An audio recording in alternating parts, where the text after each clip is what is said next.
Hello bachcho, let's read the question. The question says statement based directions. In the question, two statements are given as statement 1 and statement 2.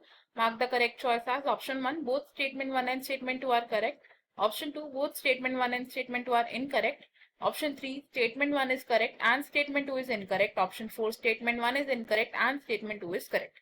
Statement 1. During the process of respiration, oxygen and carbon dioxide are utilized, whereas water and energy are released as products. Statement 2. FADH2 is generated during oxidation of succinate in the citric acid cycle. First statement में हमें कहा गया है कि respiration की process में oxygen and carbon dioxide का utilisation होता है और वाटर एंड एनर्जी को रिलीज किया जाता है एज प्रोडक्ट्स।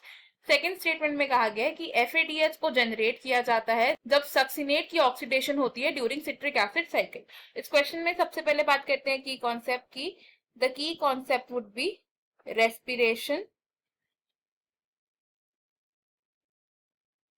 तो रेस्पिरेशन को हम कैसे डिस्क्राइब कर सकते हैं, ये होती है द ऑक्सीडेशन ऑफ ग्लूकोज ताकि एनर्जी लिबरेट हो सके। It is the oxidation of glucose to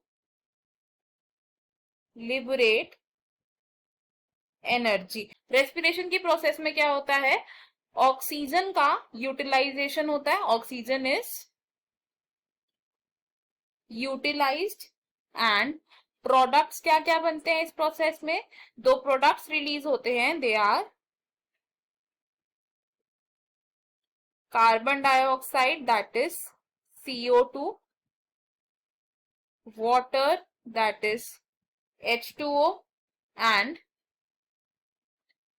energy. अगर रेस्पिरेशन की हम बैलेंस्ड इक्वेशन देखें तो वो इक्वेशन क्या होती है, it is C6H12O6। Glucose and 6 molecules of oxygen क्या होते हैं, ये कन्वर्ट हो जाते हैं and form 6 molecules of carbon dioxide plus 6 molecules of water and energy. तो हमने क्या देखा कि इस प्रोसेस में ऑक्सीजन यूज होता है and carbon dioxide water and energy का रिलीज होता है एज प्रोडक्ट। अब जो रेस्पिरेशन है ये दो तरीके की हो सकती है, that can be aerobic respiration and anaerobic respiration. Aerobic respiration में ऑक्सीजन की प्रेजेंस में क्या होता है, ग्लूकोज की कंप्लीट ऑक्सीडेशन होती है एंड एरोबिक रेस्पिरेशन के कुछ स्टेप्स होते हैं। सबसे पहले क्या होता है, glycolysis. Glycolysis aerobic and anaerobic respiration के लिए कॉमन स्टेप है। ग्लाइकोलिसिस के बाद आता है एक लिंक रिएक्शन जिसमें क्या होता है, एसिटाइल कोएंजाइम में बनता है and it enters the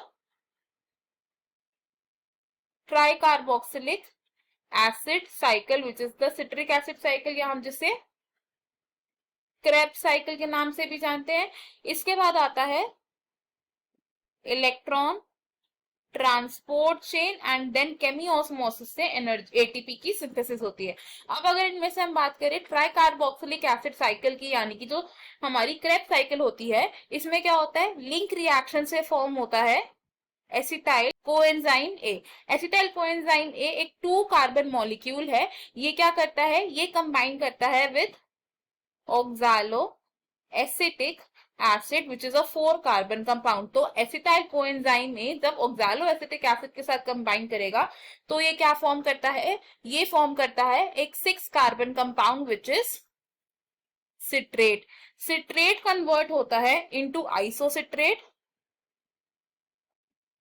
end then isocitrate में होता है एक डीकार्बोक्सिलेशन रिएक्शन जिसमें क्या बनता है, alpha keto glutarate. Alpha keto glutarate जो कि है एक 5 कार्बन कंपाउंड।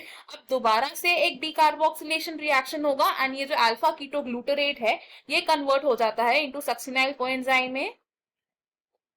सक्सिनाइल कोएंजाइम में, सक्सिनाइल कोएंजाइम में फर्दर कन्वर्ट होता है into succinate, it gets converted to succinate. Then succinate की क्या होती है, सक्सीडेट ऑक्सीडाइज हो जाता है into fumarate. Fumarate further form करता है मैलेट एंड मैलेट कन्वर्ट होता है इनटू ऑक्सालो एसिटिक एसिड जो अगेन एसिटाइल कोएंजाइम के साथ रिएक्ट करके ये साइकिल को रिपीट करता है। अब जब सक्सिनेट फ्यूमरेट में कन्वर्ट होता है तो इस दौरान क्या होता है, FAD कन्वर्ट हो जाता है इनटू FADH2, यानी कि हमारे पास क्या जनरेट हो रहा है, 1 मॉलिक्यूल ऑफ FADH2, एंड ये साइकिल क्या है, it is the Krebs cycle. तो हम यहाँ से क्या कंक्लूड कर सकते हैं कि हमारे पास जो फर्स्ट स्टेटमेंट गिवन है ये एक रॉन्ग स्टेटमेंट है, बिकॉज रेस्पिरेशन की प्रोसेस में कार्बन डाइऑक्साइड यूटिलाइज नहीं होता है, सिर्फ ऑक्सीजन यूटिलाइज होता है, एंड कार्बन डाइऑक्साइड एक प्रोडक्ट की तरह एक्ट करता है। एंड सेकंड स्टेटमेंट हमारी करेक्ट है, बिकॉज सिट्रिक एसिड साइकिल में during the oxidation of succinate FADH2 generate होता है। अकॉर्डिंग टू दिस हमारा करेक्ट आंसर हो जाएगा option 4, that says statement 1 is incorrect and statement 2 is correct. हमारा फाइनल आंसर होगा ऑप्शन नंबर 4, एंड बाकी के ऑप्शन हो जाएंगे हमारे wrong. I hope you have understood it well. Best of luck, thank you.